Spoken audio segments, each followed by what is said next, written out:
Global Economic Boom and Bust Cycles, the Great Depression and Recovery of the 21st Century. Written by Khafra K Om-Ra-Seti. Narrated by Alan Courtright.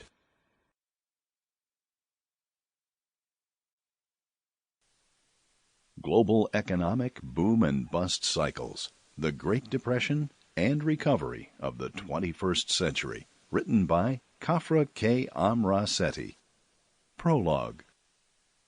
This book supports the premise that during the period 2013 through 2015, there will be a major global economic collapse, but it also envisions a recovery and new beginning if our world can avoid systemic wars and massive economic destruction.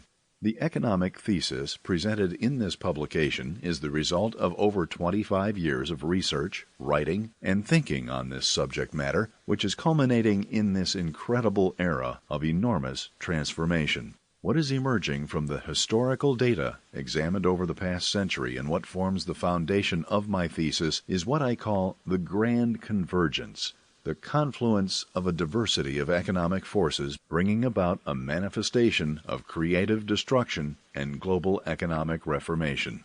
My interdisciplinary research and approach seeks to arrive at the truth embedded in a number of factors that are coming together in epic proportions. These very powerful economic forces will collide to bring about collapse and massive disruptions to our modern civilization. We will witness the rise and fall of government leaders, technologies, and economic systems and models that are part of the creative destructive nature of capitalism.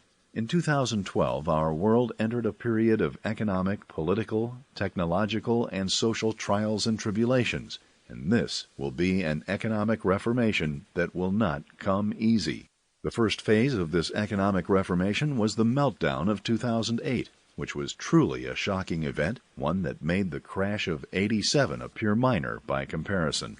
The boom and bust pattern was similar, a roughly 5-year boom period followed by a massive meltdown and bust period. However, this was something quite different and was much more deadly and destructive in its impact on the global economy. Unlike the crash of 2000, which brought to an end the dot-com bubble mania, this crash took us to another level and nearly brought about the collapse of financial systems throughout the entire world. The global credit system froze and was literally in a state of shock. This was clearly an epic event and drove me to revise my thinking on economic collapse and periods of recession and depression. After over 2 decades of observing major boom and bust cycles, my gut reaction... Sample complete. Ready to continue?